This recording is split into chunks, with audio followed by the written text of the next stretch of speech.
اور بنگلہ دیش کا میچ آپ کو ایسے کھیلنا ہے جیسے کوارٹر فائنل اور semi final who. I understand بہت سارے لوگ یہ کہیں گے کہ انڈیا تو اپنے تینوں میچ جیت جائے گا, تو اس کے بعد جو ٹیم بھی ایک میچ بھی جیت کے پہنچ سکتی ہے, بٹ ایسا رسک لینا ہی کیوں. آج کے میچ میں سری لنکا کے اگینسٹ جو کہ ایک بڑی بیلنس سائڈ نظر آتی ہے, آلدو دونوں ٹیموں کی جو پرفارمنس ہے پچھلے گیم میں وہ بڑی خراب رہی ہے. وہاں سری لنکا کو بنگلہ دیش سے شکست کا سامنا کرنا پڑا, اور یہاں پاکستان ایک بار پھر ہندوستان سے ہار کے اس میچ میں اتر رہا ہے. ابو دھابی کی کنڈیشن ہم کو ذرا زیادہ سوٹ کرے گی. کس کو ٹیم میں ہونا چاہیے, کس کو نہیں ہونا چاہیے, تو اس میں تو بڑا سمپل آنسر ہے کہ آپ نے حسین طلعت کو کھلایا جو آپ کے لیے فروٹفل ثابت نہیں ہوا. آئی تھنک آپ کو اسپیشلسٹ کی طرف جانا ہوگا, اپنی بالنگ میں تھوڑی سی اسٹرینتھ اور زیادہ رکھنی ہوگی. یہ جو بہت سارے آل راؤنڈرز پہ فوکس کر رہے ہیں ہمارے کوچ, وہ پاکستان کے لیے اتنا کرامت ثابت نہیں ہوا اب تک, اور نہ آگے ہوگا, کیونکہ the way of cricket in New Zealand is completely different, اور پاکستان کے کھیلنے کا طریقہ بالکل ڈفرینٹ ہے.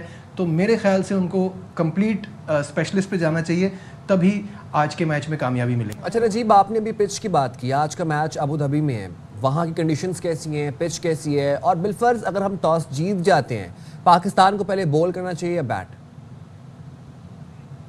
بالکل, ابو دھابی کی پچ جو ہے وہ پاکستان کو سوٹ کرے گی زیادہ, اور یہاں پہ ہائی سکورنگ میچز بھی ہو رہے ہیں. جس طرح ہم نے پچھلے تمام گیمز دیکھ لیں جو ابھی تک ایشیا کپ میں ہوئے ہیں, ابو دھابی میں رن زیادہ بن رہے ہیں, اور بڑی کمال کی مزیدار پچ ہوتی ہے. آئی تھنک پاکستان کو ٹاس جیت کر بالنگ کا فیصلہ کرنا چاہیے, چیز کرنا ہی پاکستان کو سوٹ کرے گا. دس از واٹ آئی فیل. لیکن چاہے پہلے بیٹنگ ہو چاہے بعد میں بیٹنگ ہو, جس طرح کی غلطیاں ہم کر رہے ہیں نا, ان غلطیوں سے جان چھڑانی ہے. پچھلے میچ میں جو ہم نے مسٹیکس کی ہیں اس کو دہرانا نہیں ہے, تبھی ہم کامیابی حاصل کر سکتے ہیں. سری لنکا کی ٹیم بیلنس بہت ہے, لیکن ہم نے پچھلے گیم میں دیکھ لیا ہے کہ ان کے بھی کچھ فلاز ہیں. ایک پانچویں بالر کی کمی ان کو بہت زیادہ محسوس ہوتی ہے, وہ جگہ ہم تھوڑی ایکسپلائٹ کریں تو پاکستان کو فائدہ ہو سکتا ہے. اور نجیب, جیسے آپ نے خود بھی کہا کہ سری لنکن سائڈ بہت بیلنس ہے, اگر ہم سٹیٹس بھی دیکھیں, ریکارڈ بھی نکالیں پاکستان اور سری لنکا کے میچز کا, تو ایشیا کپ میں پاکستان سے زیادہ ہم نے دیکھا یہ بیلنس ٹیم رہی ہے. پھر ہم نے یہ دیکھا کہ آخری 5 T20 میچز بھی انہوں نے جیتے. تو ویسے پھر کیا امید رکھیں, آپ کی فیوریٹ تو پھر سری لنکا نہیں ہوگی ٹیم, کیا کہہ سکتے ہیں؟ آپ نے زخموں پہ نمک چھڑکا یاد دلا کے کہ ہم آخری 5 T20 میچز ہارے ہوئے ہیں. نہیں, اس سے پتہ چلتا ہے کہ پاکستان کی کرکٹ نے کیسا نوز ڈائیو لگایا ہے, ہماری کرکٹ کتنی نیچے آئی ہے. کیونکہ اوور آل 23 میچز ہوئے, 13 پاکستان جیتا ہے, 10 سری لنکا جیتا ہے, لیکن اس میں سے آخری 5 لگاتار سری لنکا جیتا ہے. تو ہم بہت خراب کرکٹ کھیل رہے ہیں. آپ صحیح کہہ رہی ہیں کہ اس وقت بیلنس ان کا ہم سے بہتر نظر آ رہا ہے, لیکن یہ پاکستان, سری لنکا, بنگلہ دیش, یہ ایک جیسی ٹیمیں ہیں, تو ان میں کوئی بھی اپنے دن کچھ بھی کر سکتا ہے. مجھے ایسا لگتا ہے کہ پاکستان کو یہاں پروف کرنا ہے کہ دے آر بیٹر سائڈ. یہ یاد رہے کہ 2022 کے ایشیا کپ کے فائنل میں بھی سری لنکا نے پاکستان کو ہرایا تھا 23 رن سے, تو ہمیں اس کا بھی بدلہ لینا ہے اور دکھانا ہے کہ we are a better side. اچھا توصیف بھائی, آپ کی طرف آؤں گا. آج ہم نے ایک ڈیولپمنٹ دیکھی ہے کہ پی سی بی نے اب باقاعدہ ICC کو شکایت کرنے کا فیصلہ کر لیا ہے اس بات پہ جو کہ فخر زمان کا متنازع آؤٹ تھا, اور ہم نے پھر بعد میں یہ بھی دیکھا کہ وہ بال باقاعدہ زمین کو لگ کے گلوز کے اندر گئی تھی. اس فیصلے کو کیسے دیکھتے ہیں آپ؟ پاکستان اب کوئی بات جاننے نہیں دے رہا, پاکستان چھوٹی سے چھوٹی بات کے اوپر بھی پی سی بی, خاص طور محسن نقوی صاحب سٹینڈ لے رہے ہیں اور بڑا فرم سٹانس لیتے ہوئے نظر آ رہے ہیں. جو ہمیں نقصان ہونا تھا ہو گیا, سچی بات ہے, اور یہ ایک کاغذی کارروائی ہے. شکایت ہوگی, وہ جو امپائر اوپر بیٹھا ہے اس کے پوائنٹس کم ہو جائیں گے, آگے جو پوائنٹ چلیں گے اب پتہ نہیں وہ پوائنٹس کم کریں گے بھی کہ نہیں کریں گے, سارا معاملہ تو خراب ہے. تو یہ تو اس پہ چلا جاتا ہے, اس سے کوئی تعلق نہیں. اتنی بڑی بڑی چیزیں ہو گئیں, آپ کا کوئی پوچھنے والا نہیں ہے. وہی ریفری آپ کے پاس ابھی بھی موجود ہے, ہم نے کمپرومائز کیا, چلو بھائی ٹھیک ہے. یا وہاں جو کچھ بھی ہوا ہمیں نہیں پتا کیا آپس میں بات ہوئی ہے, اور ظاہر ہے پاکستان نے بہت اچھا کیا کہ بھائی کھیل کو کھیل کی طرح ہمیشہ کی طرح ہم کر رہے ہیں. تو میرا کہنے کا مطلب یہ شکایتیں, یہ چیزیں, غلط ڈیسیجن, یہ امپائر کے پوائنٹس کم ہوتے ہیں بس, اور کچھ بھی نہیں ہے. وہ تو کر گیا نا کام اپنا جس نے بھی کرنا تھا.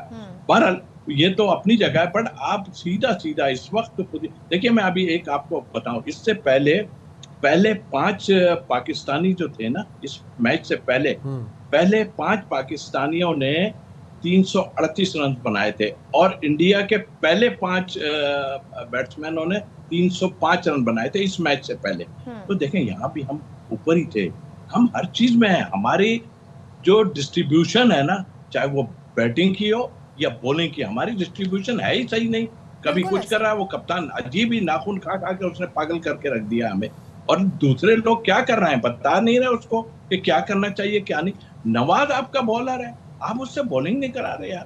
پھر آپ کے جو بیٹسمین بھیج رہے ہو آپ, کیا آپ نے ان اووروں میں جا کے 9 کے ایوریج کو نیچے چلے گئے. سارے سافٹ ڈسمسل ہیں, ہم اس کو کیوں 1 ڈاؤن لے کر آ رہے ہیں, کیوں نہیں ہم اس کو اوپننگ پہ رکھ رہے ہیں, کیوں ہم یہ سارے تجربے کر رہے ہیں. ہم لوگ یہاں بیٹھ کے تو سارے ہی کچھ تو کہہ چکے ہیں, لوگ سمجھدار ہو گئے ہیں, اب سارا کچھ ہے, سارے کرنا ہے. اب وہاں پر ایک کام ہو تو ہم تو ہر دفعہ میں کہتے ہیں یار آج اچھا میچ ہے اور انشاءاللہ آج پاکستان سری لنکا کو ہر اس میں کا ہے. لیکن دل سے جو چیز نظر آتی ہے نا انڈیا کے خلاف, کتنے لوگ ہیں اپنی ایمان سے بتا دیں کہ ان کے دل میں کیا تھا. ان کے دل میں یہی تھا کہ انڈیا نہیں جیتنے دے گا, اور ہم تو کھلے دل سے بول رہے ہیں آپ کی ٹیم بہت اچھی ہے. مگر یہ جو آپ حرکتیں کر گئے ہو, یہ تو آپ لوگوں کی مینٹلٹی کو ظاہر کرتی ہے کہ آپ لوگ ہو کیا, ہار جاتے آپ. تو مجھے تو لگ رہا ہے کہ چھوٹے پوری جتنے گراؤنڈ میں لوگ تھے سب جیل کے اندر ہی ہوتے, اس لیے گیا آل فال یہ شروع کر دیتے, اور اس کے بعد ہمیں جیتنے کی ضرورت ہے, جیتنے کی ضرورت ہے. ٹھیک ہے توصیف بھائی, آپ ساتھ رہیے گا. ہم ذرا نجیب بھائی کی طرف ہیں اسی سوال کو لیے کہ فخر زمان کا جو متنازع آؤٹ تھا اس کے بارے میں اب ہم نے دیکھا کہ پی سی بی نے آئی سی سی کو باقاعدہ شکایت کر دیا امپائر کی.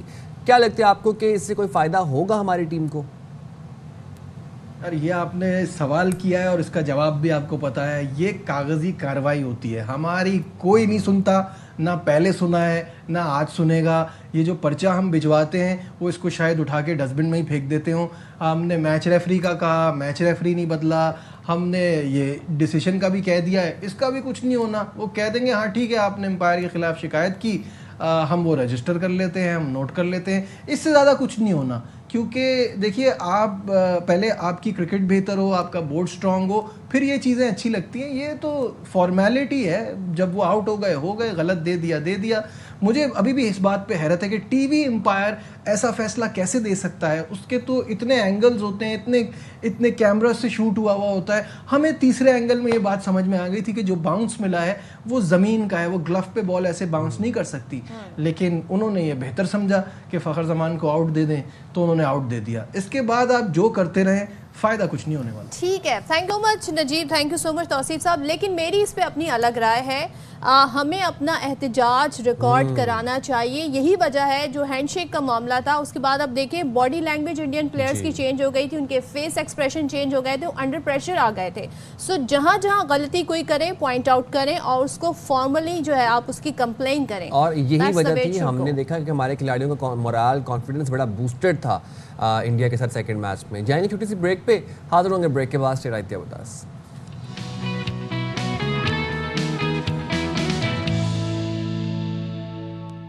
ویلکم بیک جناب. میچ کی بہت باتیں ہو گئیں, اب ذرا ہم مسائل کی طرف آ جاتے ہیں. مسائل کے حل کیا ہیں, کیونکہ آپ کو پچھلے دنوں پتہ ہے کہ بہت زیادہ بارشیں جب ہوئیں اور اگست کے منتھ میں جو بارشیں ہوئیں, اس کے بعد کراچی میں ہم نے دیکھا, اس سے پہلے ہی ہم دیکھ رہے تھے کہ چکن گونیا اور اس طرح کے امراض جو ہیں کافی زیادہ رپورٹ ہو رہے تھے. اب بارش کے بعد ہم دیکھ رہے ہیں کہ جگہ جگہ پر ظاہر تعفن ہے, گندگی کا ڈھیر بھی ہے. ایسے میں ڈینگی اور ملیریا الرٹ جاری کیا گیا ہے, یعنی کہ بتایا گیا ہے سپٹمبر سے لے کے دسمبر تک کراچی میں اور سندھ میں پورے کہیں بھی جو ہے وہ یہ پھیل سکتی ہیں یہ چیزیں, یہ بیماریاں. اب کیا مسئلہ ہے جی, میں اگر یاد کروں پچھلے کچھ سالوں پہلے ہی ہوا کرتا تھا, ریگولر اسپرے ہوا کرتے تھے. ڈینگی اور ملیریا اسپرے کی ایک پوری مہم ہوتی تھی, وہ ہوتی تھی, لیکن آج کل پچھلے 2-3 سالوں سے نہیں دکھائی دے رہی. اب کراچی کی آبادی دیکھیں, کوئی 2.5 کہتا ہے, لیکن چلیں لیٹس ازیوم کہ 3 کروڑ کی یہاں آبادی ہے. اب یہاں پر جو اسپرے کرنے کے لیے یعنی مچھر سے ہونے والی بیماریوں سے بچاؤ کے لیے یہاں پر جو ملازمین ہیں جن کے ذمہ یہ کام ہے وہ صرف 18 ہیں, اور وہ بھی 8 ماہ سے تنخواہوں سے محروم ہیں. سوچیں. اور جبکہ اگر ہم دیکھیں تو ویکٹر بورن ڈیزیز کے تحت جو چلنے والے ڈینگی پروگرام ہیں، یہاں پر جو اسامیاں یعنی کہ جو جاب خالی ہیں وہ 100 سے زائد ہیں. اب آپ یہ دیکھیں کہ 3 سال سے قبل ویکٹر بورن ڈیزیز کا ہیڈ آفس کراچی سے حیدرآباد منتقل کر دیا گیا تھا. اب اس کی وجہ سے کراچی میں اسپرے مہم عملاً غیر فعال ہے. ڈینگی اسپرے کرنے والے 18 ملازمین کو کراچی کے 7 اضلاع میں تعینات کیا گیا. وہ جو 18 بیچارے ملازمین ہیں ان کو بھی 7 مختلف اضلاع کے اندر پوسٹ کیا گیا ہے. کراچی سمیت سندھ میں مونسون بارشوں کے بعد ستمبر سے ڈینگی اور ملیریا کے مچھروں کی افزائش تیزی سے ہوتی ہے اور ستمبر سے دسمبر تک ڈینگی اور ملیریا شدید حملہ آور ہوتا ہے. تو ستمبر سے دسمبر یہ ان کی افزائش کا ان کے پھلنے پھولنے کا ٹائم ہوتا ہے اور ہمارے پاس اس ٹائم میں اب ہے پانی اور اب ہمارے پاس تھی بارشیں اور جب مونسون کا سپیل ختم بھی ہوگا اس کے بعد ہی فوار ہوتی رہی. اور آپ کو پتہ ہے کراچی میں گڑھے ہیں ان میں پانی ہو جاتا ہے سٹور. تو اب یہ ایک بڑی تشویشناک صورتحال ہے. میں تو حیران ہوں کہ صرف 18 ملازمین ہیں ان کو بھی بیچاروں کو تنخواہیں نہیں ملی. ہمارے ساتھ نمائندہ ایئر وائی نیوز ہیں افضل پرویز ہمیں کرنٹ سچویشن سے اپڈیٹ کر رہے ہیں. افضل بتائیے گا ابھی تک ملیریا اسپرے مہم شروع نہیں ہوئی, کیا صورتحال ہے؟ جی بالکل سائم صدف, دیکھا جائے تو ہر سال مونسون کی بارشوں کے بعد محکمہ KMC کی جانب سے فمیگیشن کا سلسلہ شروع ہوتا ہے. یہ مہم ڈور ٹو ڈور شروع ہوتی ہے. تاہم 25 ٹاؤن ہیں اور کراچی میں 246 یونی کونسل ہیں جن کو اسپرے مہم کے حوالے سے گاڑیاں اور گنیں فراہم کی جاتی ہیں. اس کے بعد باقاعدہ طور پر سندھ سالڈ ویسٹ جو سینیٹری ورکر ہوتا ہے وہ گلی محلے میں جا کر TMC کے عملے کے ساتھ مل کر اسپرے مہم کرتا ہے. 13 ستمبر کو اس مہم کا آغاز کیا گیا تھا ڈور ٹو ڈور میئر کراچی کی ہدایت کے بعد. تاہم دیکھا جائے تو یہ مہم جس طریقے سے کی جانی تھی وہ نہیں کی جا سکی ٹاؤن انتظامیہ کی غفلت لاپرواہی کے باعث. تاہم اس وقت شہر کی 140 ایسی گلی محلے شرائع ہیں جہاں سیوریج کا پانی گلی محلوں میں جمع ہے جو اس وقت بیماری کا سبب بن رہا ہے, جس میں ڈینگی ہو, ملیریا ہو, چکن گونیا جیسے جو امراض جو مرض ہیں وہ پھیل رہے ہیں.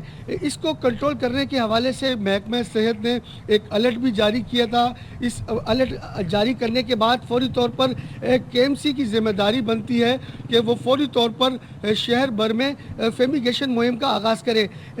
KMC بلدیہ عظمیٰ کراچی کی جانب سے اس کا تو آغاز کر دیا گیا, لیکن جو کوارڈینیشن ہوتی ہے سندھ سالڈ ویسٹ کے سینیٹری ورکر کی اور TMC کی, ان کی عدم دلچسپی کے باعث شہر میں مکمل طور پر جو فیمیگیشن مہم ہے وہ مکمل نہیں کی جا سکی. افضل یہ بڑا آپ نے انوکھا ورڈ یوز کیا, عدم دلچسپی. مجھے تو یہ بتائے جی کراچی کے 25 ٹاؤنز کی 246 یوسیز کے لیے ہر ماہ جو اسپرے رقم جو ہے وہ مختص کی جاتی ہے, تو وہ رقم جو ہے وہ کتنی ہے, پھر وہ کہاں جاتی ہے اور کیوں نہیں اس کی یوٹیلائزیشن ہو رہی ہے؟ صدف دیکھا جائے تو ہر ماہ 12 لاکھ روپے دیے جاتے ہیں. ہر یوسی میں جو ملازمین ہوتے ہیں ان کی تنخواہیں 7 سے 8 لاکھ بنتی ہیں. اس کے بعد ان کے پاس 5 لاکھ روپے بچتے ہیں. 5 لاکھ روپے ہر ماہ اگر اس کی جمع بھی کیے جائیں اور مختلف کاموں کے ساتھ ساتھ جو ہر سال ایک بڑی رقم بن جاتی ہے. اور فیمیگیشن کے حوالے سے ادویات جو خریدی جاتی ہیں ان ادویات کے ذریعے جو ہے ٹاؤن انتظامیہ تمام یوسیز فیمیگیشن مہم کو چلاتی ہیں. تاہم دیکھا جائے تو یہاں جو ٹاؤن چیئرمین ہیں ان کی عدم دلچسپی کے باعث یہ مہم مکمل طور پر کامیاب نہیں ہو پاتی, جس کے باعث شہر بھر میں یہ مریضوں کی تعداد بڑھ جاتی ہے. یونی کونسل کی جانب سے دیکھا جائے تو وہ ادویات لینے کے بجائے مخیر حضرات سے جو ہے کہ ان کی خدمات حاصل کرتے ہیں, ان سے 10 لاکھ 5 لاکھ اور 7 لاکھ روپے حاصل کر ادویات حاصل کرتے ہیں, جبکہ ان کے پاس اپنی رقم بھی موجود ہوتی ہے. 5 لاکھ روپے تمام تر جو تنخواہیں ہیں ان کے دینے کے بعد بچتے ہیں. اگر یہ مکمل طور پر فیمیگیشن کے حوالے سے صحیح طریقے سے ادویات کا استعمال کریں تو یقیناً طور پر جو فیمیگیشن کا جو مہم کا حصہ ہے وہ بھرپور طریقے سے گلی محلوں میں ہو سکتا ہے. فنڈز کا تو بہتر طریقے سے تب استعمال کریں گے نا کہ جب عملہ ہوگا. ٹوٹل 18 ملازمین ہیں, 7 اضلاع کے اندر ان کی ڈسٹریبیوشن ہوئی ہوئی ہے. 12 لاکھ ہر مہینے مل رہا ہے. یہ کہہ رہے ہیں جی 8 سے 9 لاکھ تنخواہ میں چلے جاتے ہیں, تو وہاں تو انہیں مہینوں سے تنخواہ نہیں ملی ان 18 ملازمین کو. جی بالکل دیکھا جائے تو محکمہ KMC کی جانب سے یہ تو تمام تر اقدامات جو 4,500 ملازمین ہیں بلدیہ عظمیٰ کراچی کہ جو فیمیگیشن میں حصہ بنتے ہیں ان کو تنخواہوں کے حوالے سے تو میئر کراچی کی جانب سے دعویٰ بھی کیا گیا ہے کہ ان کو ہر ماہ باقاعدہ طور پر تنخواہیں دی جاتی ہیں. جو اصل فیمیگیشن مہم کا حصہ بنتے ہیں وہ یونٹ کو جو 246 یوسیس ہیں اس کا عملہ شامل ہوتا ہے. اگر ان کو جو یوسیس کا عملہ تنخواہ نہیں دیتا تو اس میں تمام تر جو وجوہات اور جو ذمہ داری ہے وہ 246 یوسیس کی ہے, کیونکہ یوسیس کی ذمہ داری ہے کہ وہ باقاعدہ طور پر اپنے عملے کو تنخواہ دے, اور کیونکہ ان کی سب سے مین کارکردگی ہوتی ہے وہ گلی محلوں کی نشاندہی کرتے ہیں. آپ نے ہمیں ڈیٹیل بتائیں, لیکن یہ بڑا اہمیہ ہے. ہم صحت کو اتنا لائٹلی کیوں لیتے ہیں جب ہمارے پاس سولوشن موجود ہیں؟ کیوں نہیں اس پر بجٹ جو ہے وہ بھی بجٹ بھی مختص ہے, وہ ایلوکیٹ کیوں نہیں کیا جاتا, صحیح طریقے سے ڈسٹریبیوٹ کیوں نہیں ہوتا؟ اور جب ہزاروں پیشنٹ ہیں پہنچیں گے ہاسپٹل تو پھر یہ ہوگا جی حکومت بہت کچھ کر رہی ہے, انتظامیہ بہت کچھ کر رہی ہے. صفائی ستھرائی کا کام آپ کر لیں, بہت سی بیماریوں سے لوگ بچ جائیں. یہ ہوگا کہ جی ہمارا ہیلتھ سسٹم تو A1 ہے, بس پیشنٹ کا انفلکس بہت زیادہ ہو گیا ہمارے پاس ایک دم سے, اس لیے ان وجوہات کی وجہ سے پیشنٹ کا انفلکس ہوتا ہے. گفتگو کر لیتے ہیں تمام سچویشن میں ہمارے ساتھ موجود ہیں ڈائریکٹر میونسپل سروسز ڈاکٹر عظمیٰ شاہ صاحبہ. بہت شکریہ عظمیٰ شاہ صاحبہ, آپ نے باخبر سویرا کے لیے وقت نکالا. ذرا بتائیے گا کراچی کے لیے ڈینگی اور ملیریا الرٹ جاری کر دیا گیا ہے, اس کے لیے اب تک کیا اقدامات کیے گئے ہیں؟ ویسے پلیز تھوڑا سا لاؤڈ آپ بولیں گے, مجھے آواز نہیں آئی. عظمیٰ صاحبہ آپ کو میری آواز آ رہی ہے؟ نہیں, آپ کی آواز بہت کم آ رہی ہے. ٹھیک ہے عظمیٰ صاحبہ کی اگر ہم آواز بڑھا سکیں. عظمیٰ صاحبہ میں آپ سے یہ پوچھتا تھا کہ کراچی کے لیے ڈینگی اور ملیریا الرٹ جاری کر دیا گیا ہے, اب اس تمام تر سچویشن کے پیش نظر, اس الرٹ کے پیش نظر کیا اقدامات کیے جا رہے ہیں؟ دیکھیں, جو ہم نے KMC کے بطور میں ممبر ہوں تو میں آپ کو یہ بتانا چاہتی ہوں کہ یہ پلاننگ جو ہے وہ پچھلے 3 ماہ سے ہماری اسٹارٹ ہو گئی ہے. مطلب جولائی, اگست اینڈ سپٹمبر, یہ 3 منتھ ہوتے ہیں جس میں ہم نے مونسون, پری مونسون, پوسٹ مونسون اور رینی سیزن ہوتا ہے. اس میں ہم یہ کرتے ہیں کہ جب پری مونسون اسٹارٹ ہوتا ہے, جو جولائی, اینڈ آف جولائی میں ہم نے فیومیگیشن ڈرائیو کی. اس میں ہم نے جتنے بھی فیومیگیشن تھی, سٹی فیومیگیشن میئر کراچی کے کہنے پر ہم نے اسٹارٹ کروائی تھی. اس فیومیگیشن کا مقصد یہ ہوتا ہے کہ جتنا بھی ہم پریونٹ کر سکیں, that is for the preventive measures, جس میں ہم مکھیاں اور مچھر اور لال بیگ, کیڑے مکوڑے, ان کی افزائش کو کم کیا جا سکے. پھر اگست کا آپ کا رین کا اسٹارٹ ہو جاتا ہے. سپٹمبر میں, اینڈ آف سپٹمبر, اس میں ہماری پوسٹ مونسون پلاننگ اسٹارٹ ہوتی ہے. That is only for the control of the diseases like malaria, dengue, I infection بہت زیادہ ہوتے ہیں. ان سب کو کنٹرول کرنے کے لیے ہماری post fumigation with solid waste, ان سالڈ ویسٹ مینجمنٹ کے ساتھ ہم نے مل کر یہ اسٹارٹ کرا دی فار دا 5 to 7 days. اچھا, آپ کہہ رہی ہیں اسٹارٹ کرا دیا, لیکن ایک چیز مجھے بتائیے گا, ایک چیز مجھے بتائیے گا, ہم پچھلے کچھ سالوں سے ہی دیکھ رہے ہیں کہ یہ مہم جو ہے اس طریقے سے نہیں کارآمد ثابت ہو رہی, اور ابھی جیسے کہ ہمارے نمائندے بھی رپورٹ کر رہے تھے 7 اضلاع کے لیے جو 18 ملازمین ہیں جو اسپرے مہم میں حصہ لیں گے. آپ مجھے بتا سکتے ہیں کتنے ملازمین تعینات ہیں اور ان کو بھی تنخواہ نہیں ملی ہے کئی مہینوں سے؟ نہیں, ایسا نہیں ہوتا. اب ہمارا جتنا بھی جو سیلری سسٹم ہے وہ بہت اچھا ہے. جب سے میئر صاحب آئے ہیں, میئر کراچی, انہوں نے کلک کے تھرو ہماری سیلریز جنریٹ ہوتی ہیں. یہ بالکل غلط ہے کہ سیلریز, ہم بھی امپلائیز ہیں, ہمیں بھی سیلری پوری ٹائم سے مل جاتی ہے. اور جہاں تک بات رہی امپلائیز کی, امپلائیز دیکھیں ہمارے پاس 65 ہے فار دا فیومیگیشن ڈرائیو جو ہم اسٹارٹ کراتے ہیں, اس میں 65 ہمیں امپلائیز ہیں. 30 ہمارے پاس وہیکل ہے. ایچ وہیکل ہمارے پاس 2 ہم اسٹاف کو موو کرتے ہیں, 1 ایک ڈرائیور ہے اور ایک آپ کلیئر کہہ لیں یا ہیلپر کہہ لیں جو کہ فیومیگیشن کر رہا ہوتا ہے.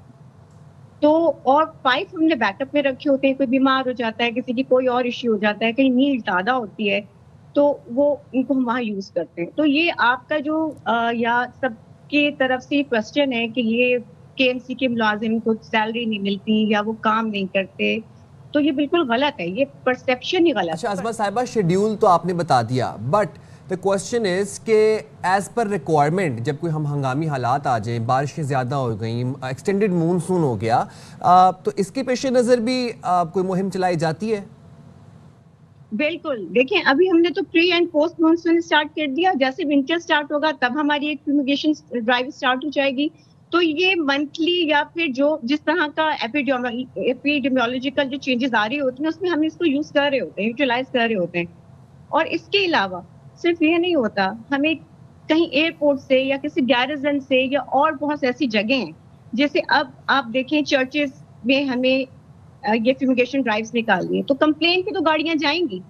جتنی کمپلینس ہمیں ملتی ہیں ان کو ہم ایڈریس کرتے ہیں، ان پہ امپلیمنٹ ہوتا ہے اور پراپر طریقے سے ہوتا ہے. ٹھیک ہے. اچھا ٹھیک ہے، ہمارے ساتھ ہمارے نمائندے افضل بھی ہیں، ذرا پوچھیں گے کیونکہ آپ نے ہمیں 2-3 باتیں ایسی بتائی ہیں جو وہ مختلف بتا رہے تھے. افضل ایک چیز بتائیں، وہ یہ کہہ رہی ہیں جی شیڈیول کے مطابق ہی اسپرے مہم ہوتی ہے جب ریکوائرڈ ہوتا ہے، اور اب اگر ایکسٹینڈڈ مونسون ہے تو ظاہر ہے وہ کہہ رہی ہیں اسی حساب سے ہوگا. کیا ایسا ہوتا ہے یا پلان کا حصہ ہے یہ؟ جی صدف، دیکھا جائے تو یہ کوئی پلان کا حصہ نہیں ہوتا. مونسون بارشوں کے بعد باقاعدہ طور پر یہ 3 روزہ مہم کو مزید اس وقت بڑھایا جاتا ہے جب شہر بھر میں جو فیمیگیشن مہم ہے مکمل نہ ہوں. تاہم سال میں ایک بار یہ صرف فیمیگیشن مہم 3 دن کے بعد تقریباً 7 روز تک کر دی جاتی ہے، لیکن سال کے ایک جو مہم ہوتی ہے اسی دوران یہ فیمیگیشن کا سلسلہ جاری رہتا ہے. پورے سال کے کسی بھی مہینے یا کسی بھی دن میں یہ شیڈول میں فیمیگیشن کا یہ حصہ نہیں ہوتی. تاہم دیکھا جائے تو فیمیگیشن بارشوں کے علاوہ اس کے علاوہ یہ شہر بھر میں بالکل نہیں کی جاتی. صرف مونسون بارشوں کے بعد تقریباً جب محکمہ صحت کی جانب سے الرٹ جاری ہوتا ہے، اس الرٹ کے بعد محکمہ KMC سندھ سولڈ ویسٹ کے سینیٹری ورکر اور 246 جو یوسیز ہیں وہ ایکٹیو ہوتی ہیں. باقاعدہ اس کے بعد یہ ہم نے نہ دیکھی ہے کہ فیمیگیشن مہم سال کے کسی بیچ کے دنوں میں ہوتی ہو. جی اچھا ڈاکٹر صاحبہ، آپ سے میرا سوال یہ ہے کہ آپ ابھی بتا رہے ہیں کہ شیڈیول کے مطابق ہوتی ہے فیومیگیشن مہم، لیکن ہم یہ دیکھ رہے ہیں کہ ساتھ ساتھ ملیریا اور ڈینگی الرٹ بھی جاری کر دیا گیا ہے. کہیں ایسا تو نہیں ہے کہ جو دوا استعمال کی جا رہی ہوتی ہے اس فیومیگیشن پروسیس میں وہ مؤثر نہیں رہی، یا اس کی مقدار کم ہے، یا پھر ویکٹر نے ریزسٹنس ڈیولپ کر لیا اس کے اگینسٹ؟ دیکھیے، پہلا آپ نے تو 2 سوال کر لیے. پہلے سوال کا تو جواب میں آپ کو یہ دینا چاہوں گی کہ یہ ایسا نہیں ہوتا کہ ایک پلاننگ ہوتی ہے اور یہ شیڈیول کے حساب سے تو ہو ہی رہی ہوتی ہے. اس کے علاوہ میں نے آپ کو بتایا تھا ابھی کہ جب ہمیں کوئی کمپلین ملتی ہے چرچز سے ہے یا کوئی بھی کمیونٹی ہے، ہمارے کمیونٹی کے کوئی تہوار ہوتے ہیں ان میں ہے، یا ہماری عید ہے، جو شیعہ کمیونٹیز ہیں ان کے امام بارگاہوں میں جہاں پہ کرانی ہوتی ہے وہ کمپلین سے ساری ایڈریس کرتے ہیں. وہ تو آپ کی پوری ایئرلی ہوتی ہے، وہ منتھلی تو نہیں ہوتی. وہ مونسون پری مونسون کے ریلیٹڈ تو نہیں ہے. یہ تو ایک ایسی چیز ہے جو ہم کر ہی رہے ہوتے ہیں، لیکن منتھلی بھی ہماری اتنی فیومیگیشن ڈرائیوز ہو رہی ہوتی ہیں کہ کمپلینس ہم ایڈریس کر رہے ہوتے ہیں. اور ساتھ میں اگر آپ یہ کہنا چاہ رہے ہیں کہ دیکھیں ہر چیز وقت کے ساتھ چینج ہوتی ہے. آج کل ہمارے ویکٹر جو ملیریا اور ڈینگی کی چیزیں ہیں وہ تھوڑے، ہماری امیونٹی لو ہو گئی ہے اور وہ تھوڑے سے پاورفل ہو گئے. لیکن آپ اچھی برانڈ کی میڈیسن لیں، پیسٹیسائڈ یوز کریں تو اس میں کوئی ڈائلیوشن آپ کی پراپر ہو تو اس میں تو کوئی ایشو نہیں ہے. پھر تو آپ کے دیکھیں مچھر مکھیاں تو ختم ہی ہو جاتا ہے. یہ اچھا، ویسے مجھے نہیں پتا تھی، اتنی آپ نے گہری مجھے بات بتا دی. افضل ذرا یہ بتائیے گا کہ جو دوا استعمال ہوتی ہے فیومیگیشن اسپرے کے لیے، ایک اس کی کوالٹی، اس کے معیار کو کون چیک کرتا ہے؟ کیونکہ اکثر و بیشتر جب ہم دیکھتے ہیں اسپرے مہم ہوتی ہے ایک ڈرائیور ہوتا ہے اور پچھلے عملہ ہوتا ہے. سو یہ پروسیس ہوتا کیسے ہے پورا؟ جی بالکل، دیکھیں صدف، اس دوائی کے استعمال کا طریقہ کار یہ ہوتا ہے کہ جو بھی یوسیج جب دوائی حاصل کرتی ہے تو اس پہ مٹی کا تیل استعمال ہوتا ہے. 20 لیٹر مٹی کے تیل کے استعمال میں تقریباً 4 بوتلیں ادویات کی استعمال ہوتی ہیں. تاہم دیکھا جائے تو اس کا معیار غیر معیاری ہوتا ہے کیونکہ جو یوسیز ہیں وہ اعلیٰ کوالٹی کی دوائیاں خریدنے سے قاصر ہیں. اس کی وجہ یہ کم معیار کی وہ دوائیاں خریدتے ہیں تو مٹی کے تیل کی تعداد میں جب وہ اضافہ کر دیتے ہیں تو یقیناً طور پر جو اسپرے مہم میں جو ایک مضبوطی ہوتی ہے، جو جراثیم کش اسپرے تیزی سے اگر ہو اور اس میں جو تقریباً جو مچھر ہوتے ہیں، مکھیاں ہوتی ہیں وہ فوری مر جائیں، لیکن ایسا نہیں ہوتا. فیمیگیشن مہم ہوتی ہے، اس کے 5 منٹ بعد آپ اسی مقام پہ دیکھیں گے وہی مچھروں کی تعداد میں مزید اضافہ ہو جائے گا، جو مکھیاں ہیں ان کی تعداد میں زیادہ اضافہ ہو جائے گا. کیونکہ ادویات جو استعمال کرتے ہیں اس میں مٹی کے تیل کے اندر وہ باقاعدہ طور پر زیادہ